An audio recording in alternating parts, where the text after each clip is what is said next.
Olá, alunos e alunas! Logo começarei a videoaula e preciso que vocês peguem o texto para acompanhar, o caderno e o estojo para fazer as anotações e destaques necessários. Sua aula com Daniel Antonieto. O tema de hoje é viver em sociedade. A vida sempre intrigou as pessoas. Sabemos que desde a antiguidade, os humanos indagavam sobre a origem do mundo, suas transformações e questões referentes à convivência humana, como ética e a política. O filósofo ateniense Aristóteles organizou esses pensamentos e escreveu livros sobre eles. Por exemplo, afirmava que o homem é um animal político, pois ele acreditava que a natureza humana exigia vida em sociedade. Assim, entendia que apenas vivendo e interagindo entre humanos seríamos humanos. Por que as pessoas vivem em grupos? Pensemos nos primeiros tipos humanos. Eles conseguiam viver sozinhos? Hoje, nós podemos viver sozinhos? A resposta para as perguntas é não. Vamos nos ater aos primeiros tipos humanos. Eles não falavam, não tinham objetos que lhes auxiliavam a sobreviver e eram caçados pelos tigres dentes de sabre. Sim, esse tigre era o predador natural dos humanos, tanto que foi um dos primeiros animais extintos por nós. Para enfrentar os perigos, os tipos humanos tinham que viver agrupados. Vocês devem estar pensando, mas isso era só na pré-história, eu fico sozinho. Para muitos adolescentes, hoje, ficar sozinho é se trancar no quarto com o celular.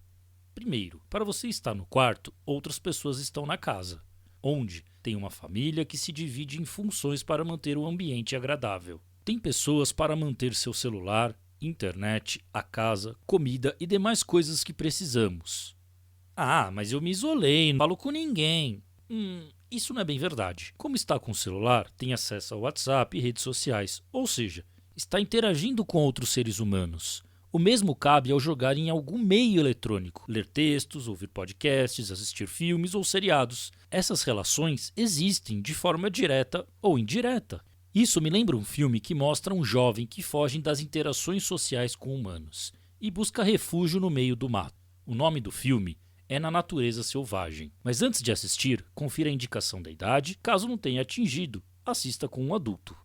A interação humana não se faz só de satisfação material ou de serviços prestados por outras pessoas para a manutenção de sua casa, preparo de alimentos e o cuidado de sua saúde, mas porque nós temos necessidades afetivas, psicológicas e espirituais que só podem ser atendidas com a ajuda e a participação de outros humanos. Portanto, a humanidade é social por natureza. Por isso, tudo que temos ou fazemos é tido ou realizado em sociedade. Os humanos, se criados por animais, viram animal? Os humanos, para serem humanos, precisam conviver com outros de sua espécie. Pois falar, expressar sentimentos, andar ereto sob as pernas e pés são coisas que aprendemos com outros seres humanos. Para ficar mais claro, vou dar o exemplo das meninas de Midnapore. Amala e Kamala eram duas meninas que foram descobertas em 1921, numa caverna na Índia, vivendo entre lobos. Essas crianças, que na época tinham aproximadamente 4 e 8 anos, foram confiadas a um asilo e passaram a ser observadas pelos estudiosos. Amala, a mais jovem, não resistiu à nova vida. 10 meses depois, ela morreu. A outra, porém, viveu mais uns 8 anos.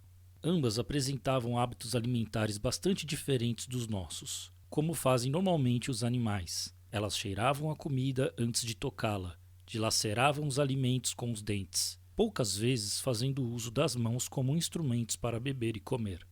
Possuíam aguda sensibilidade auditiva e desenvolvido olfato para a carne. Para se locomover, apoiavam-se sobre as mãos e os pés, adotando a marcha quadrúpede, como faziam seus antigos companheiros, os lobos. Kamala levou 6 anos para utilizar a marcha ereta.